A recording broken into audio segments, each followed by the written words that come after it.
Welcome to another speaker series with the Heritage Escrow team.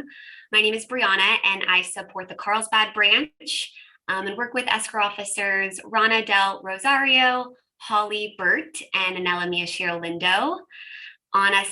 With us today, I have my colleagues Jara and Jen. Good morning, Jara. Good morning. I am here in the Rancho Santa Fe office. I work with the fabulous Stephanie Clark and Kristen Bramble.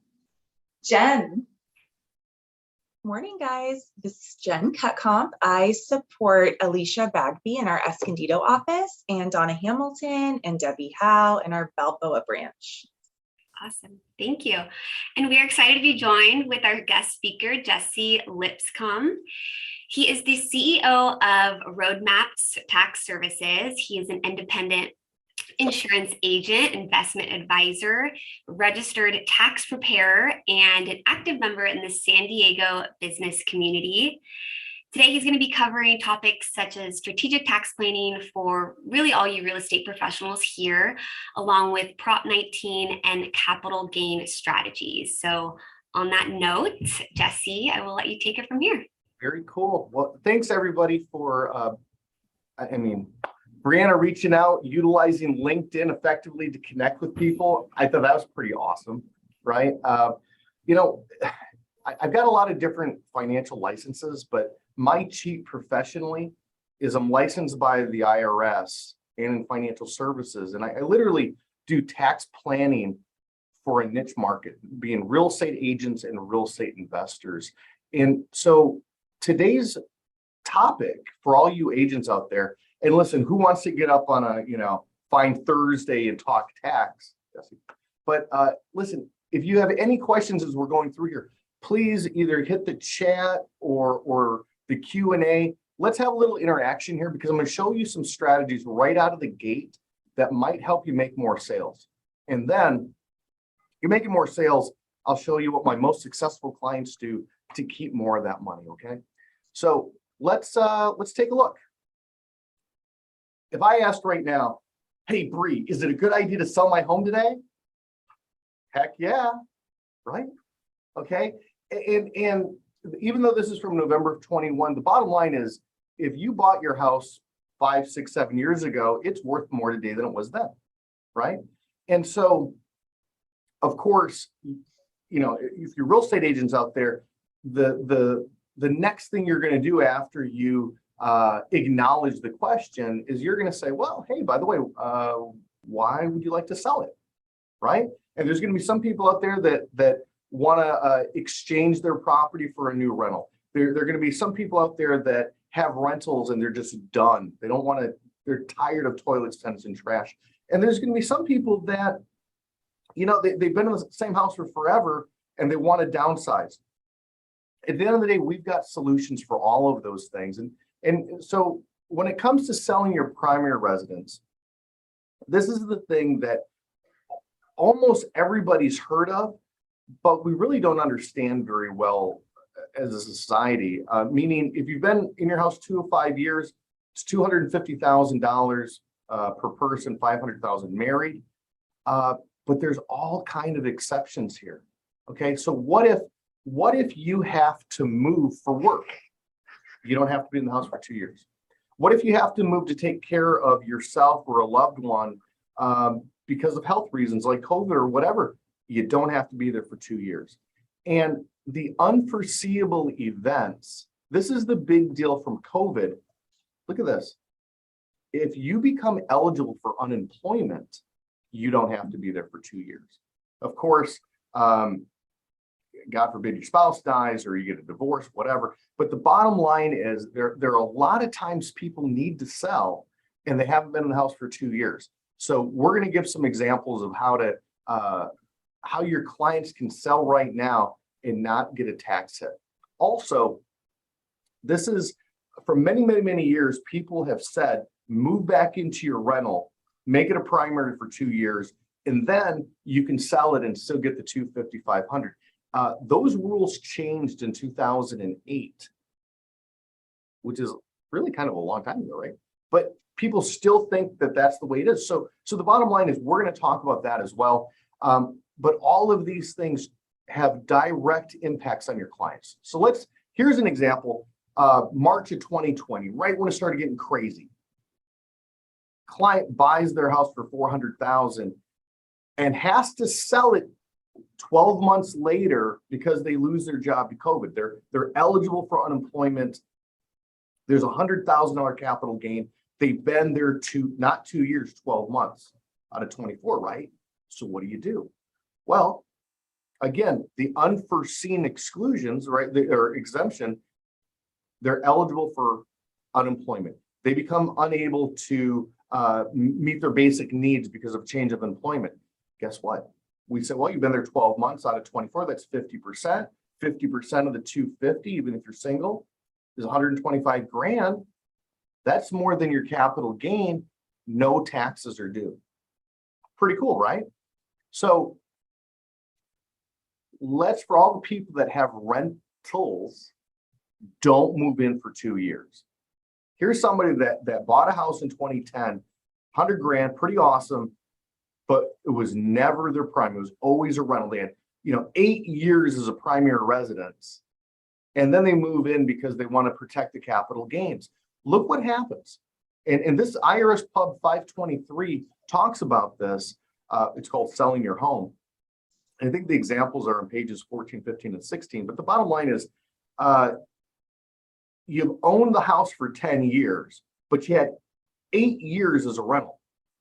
That means 80% of the gain is not eligible for the $500,000 exclusion, or in other words, $400,000 of the $500,000 gain doesn't count.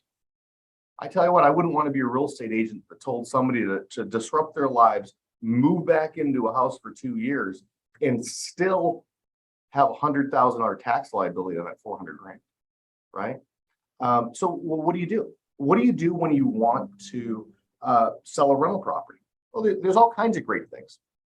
I'm sure the fine folks at Heritage Escrow, I mean, you guys see 1031 exchanges all the time. I think this is the most powerful strategy for the accumulation of wealth in real estate. Okay, the time frames are a little tight.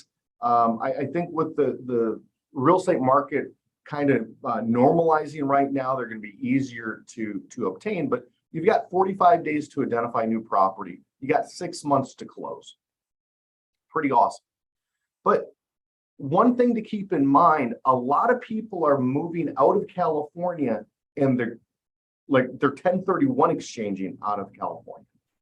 And if that's the case, that property is forever connected to California. And when I say forever, until you either die, donate the new property to charity, or decide to pay taxes on it. And every time I show this to people, it sounds ludicrous to me. But then you see that link right there? This is a screenshot from the FTB's website. And in government gibberish, it says exactly that: until you die, decide to pay taxes on it, or donate it to charity. So here's the deal. All you have to do if you 1031 exchange a California property out of state is every single year you need to do an information filing called a 3840.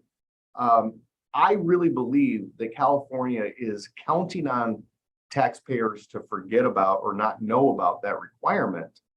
And then what will end up happening is they'll send you out a love letter called a notice of proposed assessment. Maybe you get it, maybe you don't. The bottom line, if you don't respond to it, if you don't correct the missed filing, they'll assess you for the taxes on the sale of that property. So just a huge word of caution to people that are doing a 1031 exchange. If your clients are going out of state, they need to be aware of that filing requirement. Okay, so listen, I'm tired of toilets, tenants, and trash, and I want to sell my rental property, but I'm going to get creamed in capital gains.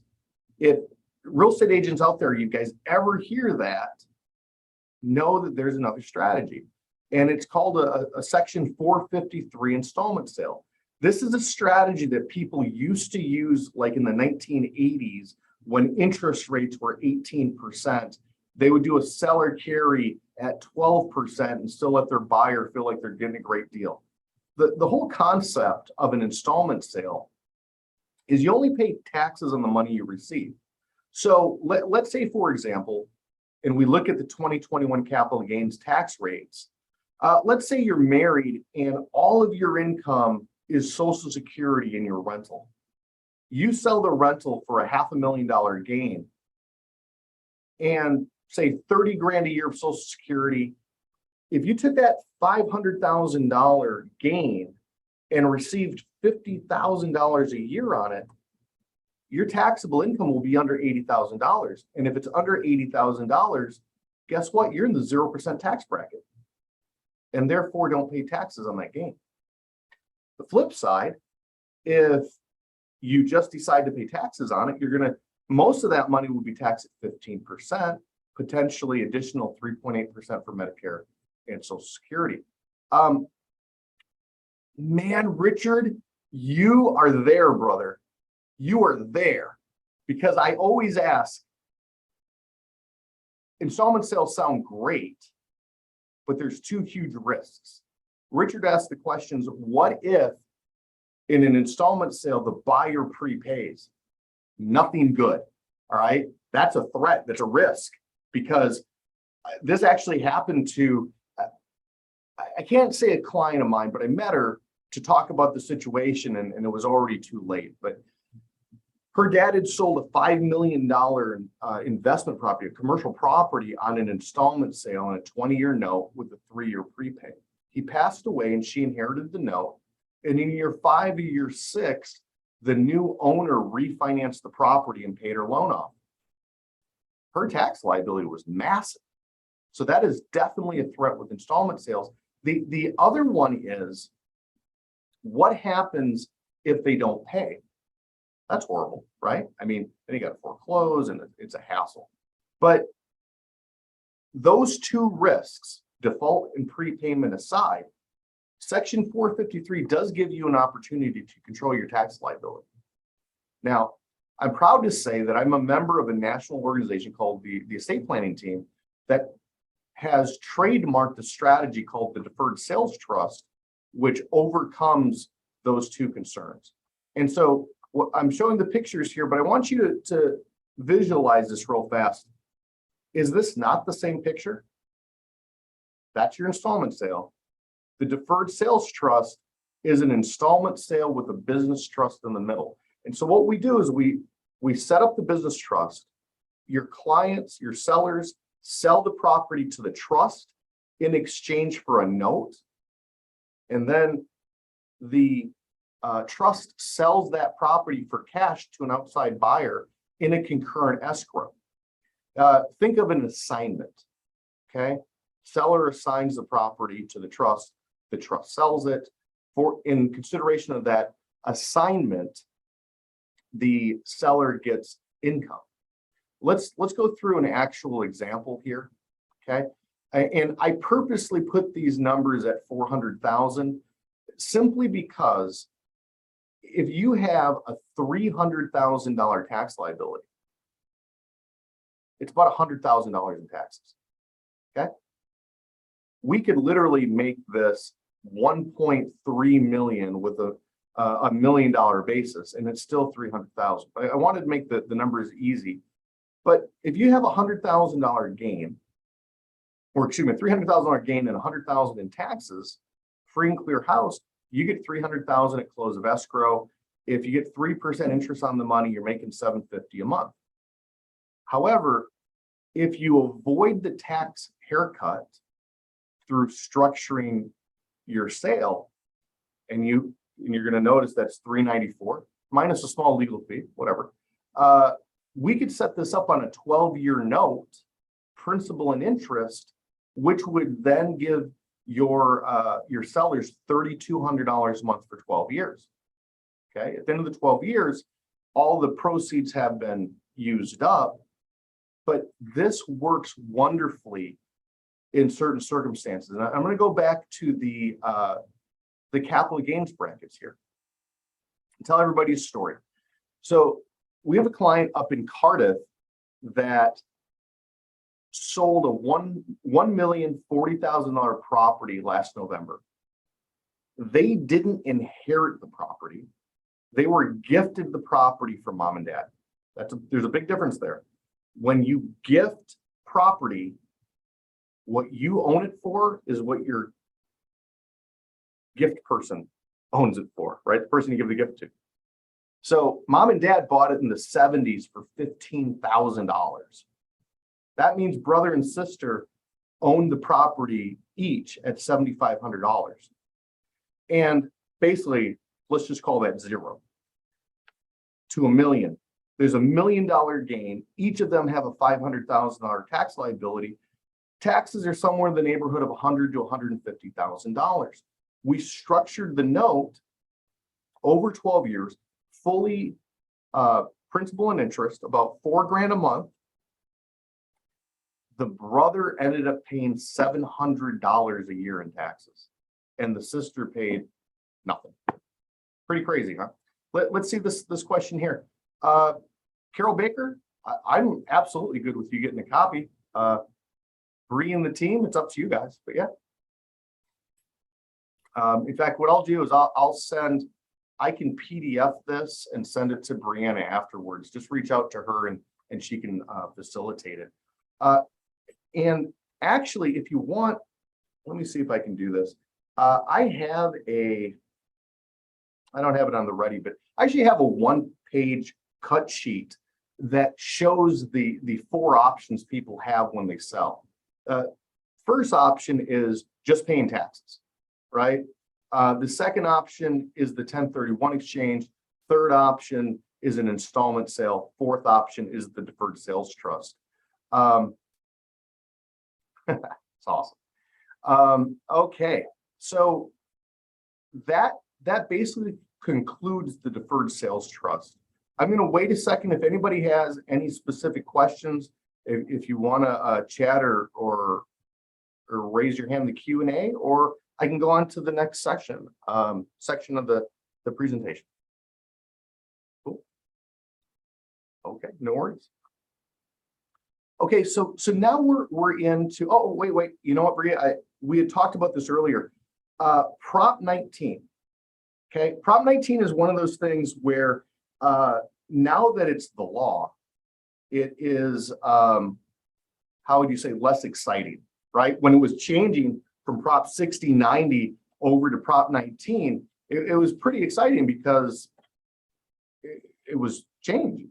But now that it's changed, it is what it is, right? But look, all you got to do is BOE Prop 19. The Board of Equalization is in charge of this, and they actually have a really good website. The comparison chart here isn't giving anybody tax advice. This is public domain. You're not giving your clients legal advice here. You're just literally, sharing this website. You're just sharing information, right? Here are the big changes.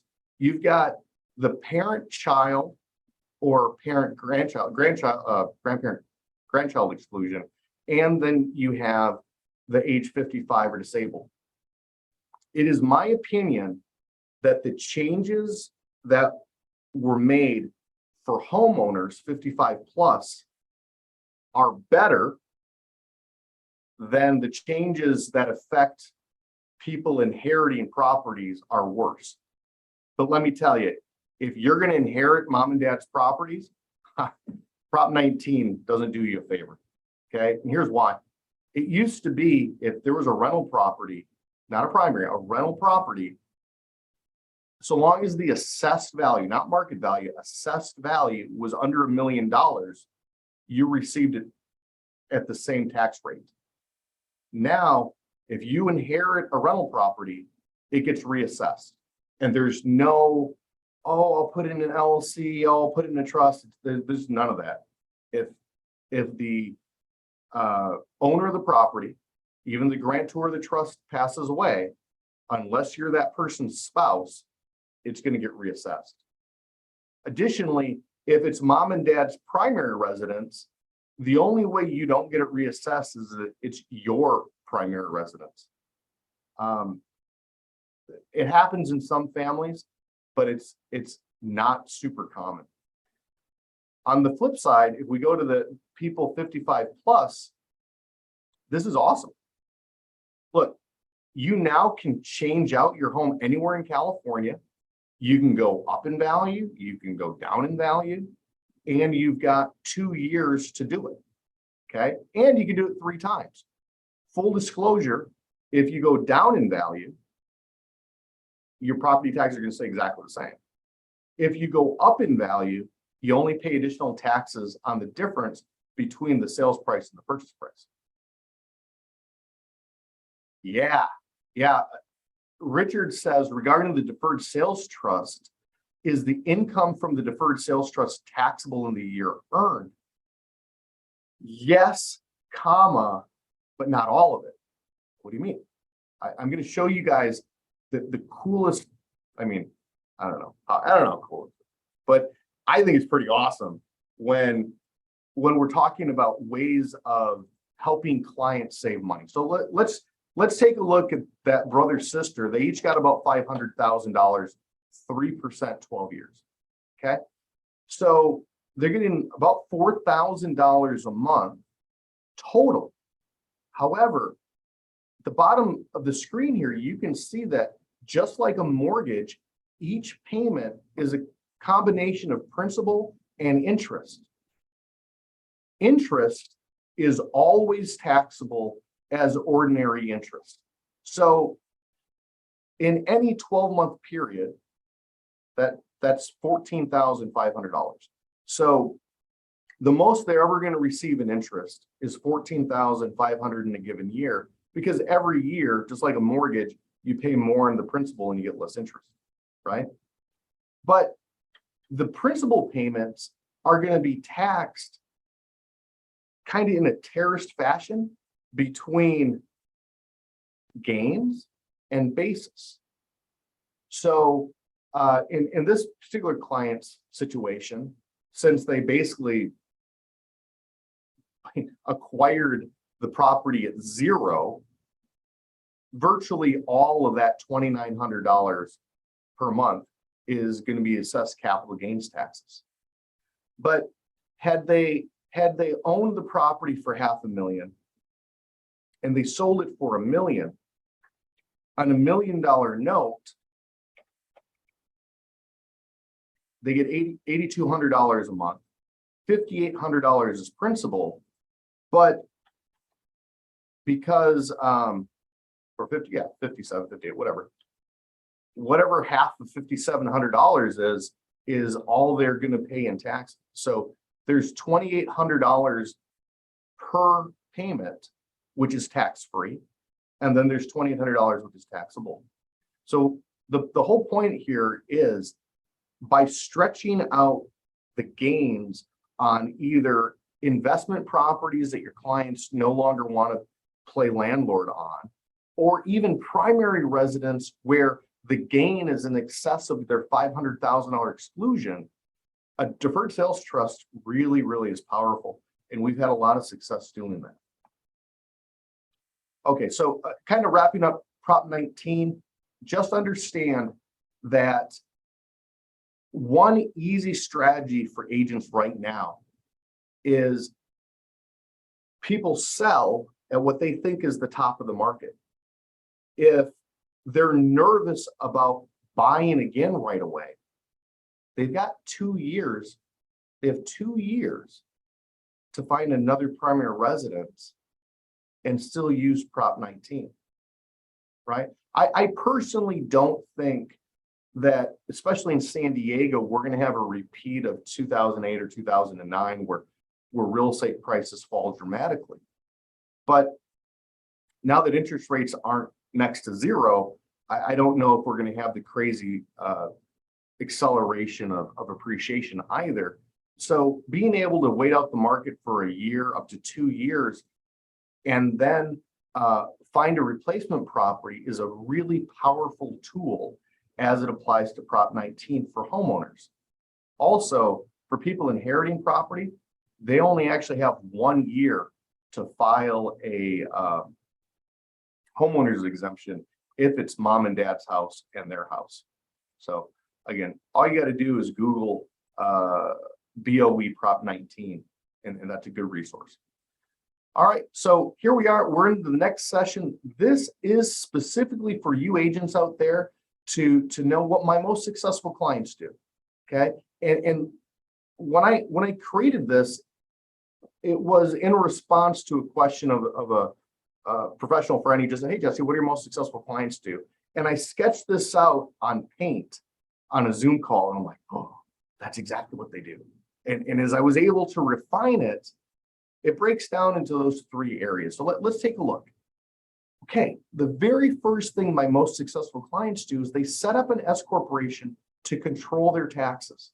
Okay, the biggest threat, not the only threat, but the biggest threat to most agents is paying Social Security and Medicare taxes on their net income. And without getting into the weeds too much here, I'm just going to show you what it is. So whenever you were a W-2 employee, for every $1,000 you earned, before you ever saw any money as an employee, you had Social Security and Medicare taxes taken out of your paycheck. Very specifically, it was $62 of Social Security and it was $14.50 for Medicare. And if you added it all up, it's $76.50, or it is 7.65%. Not getting too crazy on this, but it's important to understand that, because what you never ever saw as an employee is that your employer had to match that money. Okay, so from an IRS standpoint, they weren't getting $76.50. They were getting $76.50 times 2, which just happens to be $153, which is 15.3% of your income. Now, like, I'll use Richard as an example. Richard decides to have the intestinal fortitude to go out, become an agent, become self-employed, try to make it happen for him and his family. And the IRS says, well, congratulations, Richard. You are now both your own employee and employer. And for every $1,000 of profit you make, we still expect $153 of tax. To which Richard says, thanks, IRS. Right? Okay. Now, what's this whole S thing about? S Corp thing about? It's just really simple. It's taking control of your taxes, specifically by doing what I'm about to show you. It's very, very easy. I'm doing this in real time. We're just going to say, hey, you're married. You make $100,000 after expenses. You're at $72,000. And what happens? You've got $10,000 of Social Security and Medicare taxes over and above your real taxes.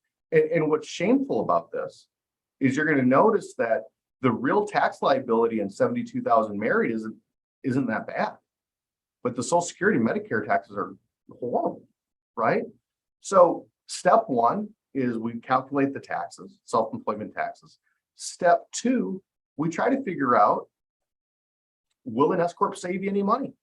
Well, you go through it here, and S Corp profits don't pay Social Security and Medicare taxes. Kind of interesting.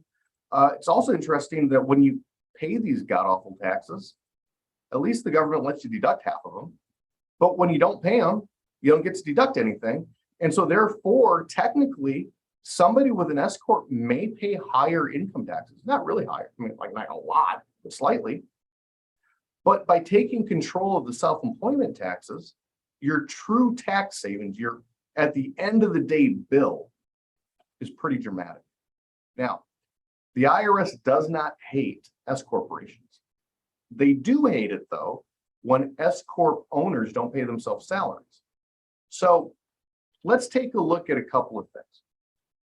In 2018, the tax changes brought up something called a qualified business income deduction. You literally get an extra 20% deduction for being self-employed and profitable. That's pretty cool. But to get it in the higher income levels, you have to have about a 1/3, 2/3 salary to profits ratio. So let's just do that. Let's use that as the formula. So if you're making 72 net, we pay you 24 grand in wages and $48,000 of profit. Additionally, we're looking at saving $10,000 in self-employment taxes. Why waste that? Why not put that in your own 401k, which you can sponsor just by being self-employed? And so now when we go through this all, what happens? You pay less income taxes. You pay less Social Security and Medicare taxes because those wages are assessed those taxes. And at the end of the day, you save $6 grand. It's not as good as 8,400, but it's completely defensible to the IRS. And if I just said, hey, put 10 grand in a 401k and it'll save you $6 grand, you would go, wow, it's like a 60% savings. Okay, I'll do it. Ta-da! That is literally step 1 and step 2 of what my most successful clients do. They set up the S Corp to control their taxes, and then they set up a 401k and they save the savings. It's literally what they do. I mean, and I want you to think about this. If you're freeing up 10 grand a year in taxes and saving those taxes, in a decade, it's $100,000.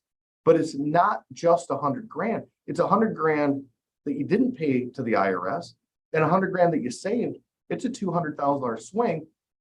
And I'm just spitballing here, but I'm pretty sure everybody that's on the call can use 100 grand or 200 grand in their personal lives, probably better than the government can spend it for you. Spitballing. All right, third thing is my most successful clients will then use their good income and their good credit to grow their business and or to acquire rentals. Okay. By the way, these taglines, invest for cash flow and save for retirement, I've developed those phrases over the last 20 years because I think grammatically they are accurate. We've all heard, well, you got to invest for retirement. I guess, but I don't think that's necessarily true. Why not? Because in the 70s, everybody had a pension. 1974, the laws changed, gave birth to the 401k. The 401k, all the risk is on the employee. The pension plan, all the risk is on the employer. And people still, as a population, most Americans still want that guaranteed income in retirement. So I don't believe in risking my retirement, but I do believe in putting money aside for retirement. And that is by definition saving. Doesn't mean you can't get a decent rate of return, but you're literally setting aside money for the future. Like the book, The Millionaire Next Door, they talk about the most successful American millionaires, the typical American millionaire in their 50s. They've had the same job or the same business, the same spouse, and the same house for 20 plus years, and they take their highest tax dollars and they set them aside. And I think that's a winning strategy. I also believe that investing is a contact sport. How much more can you be involved in your own business? I mean, you got to evaluate everything from the marketing to how you manage your time to even the clients that you bring on. Same thing with your rentals. Where are you going to rent it to? You know, are they qualified as tenants? What type of property are you going to look at? The bottom line is you're involved. And as these investments bring more money in, it enables you to utilize 401ks and even your own pension plan to save more money and have more money. It's a pretty interesting 3-step strategy. So I've gone over, I basically covered the rest of these slides already. This talks about how payroll taxes work. This is the same example I did in Excel, and how it's by saving that $6,500 net, what you can do. And literally, if you just saved purely $6,500, again, that's $130,000 difference in 20 years, really $260 when you think of what you didn't pay in taxes. This formula is the best advice I can give anybody that feels like they don't have enough money set aside for retirement. It's $500 a month, 5% interest, 20 years is 200 grand. Why? Because at 70, for every 200 grand you have is about $1,000 a month of income. And so you combine that with Social Security and everything else. If you want a $5,000 a month lifestyle and you got 3 grand of Social Security, well, then you need $400,000 to retire on. And that's going to be about $1,000 a month for 20 years, right? Thanks, Richard. Solo 401k. 401k is good for anybody that is self-employed, whether you have a corporation or you don't have a corporation. If you have a real estate license, you are self-employed, and you can contribute up to $20,500 or $27,000 if you're over 50 of dollar for dollar of your wages or first profits to it, plus up to 25% of your salary as a profit share. Okay, the market's down a little bit right now. Sometimes it's good to cash that in and reposition it. Maybe you pay 15% tax on the sale so that you get a 30% tax savings by repositioning. And if everybody ever has a bad month in real estate, you can always borrow from your 401k. I'm not saying you should. I'm saying you could. I'm also saying it's better to borrow it than pay 50% in taxes when you take it out of your IRA. And a lot of times agents will get SEP IRAs. I don't hate SEP IRAs. They're just not as powerful as a 401k. It's the same amount of paperwork. They both let you do the same 25% of wages or 20% of net self-employment, but a 401k will also let you put away $19,500 last year and $20,500 this year as an additional contribution. So, and again, you guys are all experts in this, getting your first property. I really believe that veterans have such a great deal where they can get 0 down up to 4 units. I think that's pretty cool. And that's it. That is a quick recap. S corp for control, save for retirement, invest for cash flow. Super cool, right? I'm sending it back to Bree and Jer. Thank you so much, Jesse. Does anyone else have any last questions before we wrap it up? Check in the chat. No? Well, thank you all so much again for being here. I forgot to mention this at the beginning, but we did record. And if any of you jumped on late or halfway through, please reach out to Jen, Jarrett, or myself. We would love to get that copy of the recording and presentation over to you. And please reach out if you need anything. We hope to see you in escrow soon. And Jesse, thank you so much again. I hope you have a great birthday. Thanks so much. You are a wealth of knowledge and we appreciate it. All right. Hey, y'all have a great one. Thanks so much. Thank you. Happy birthday. Thanks.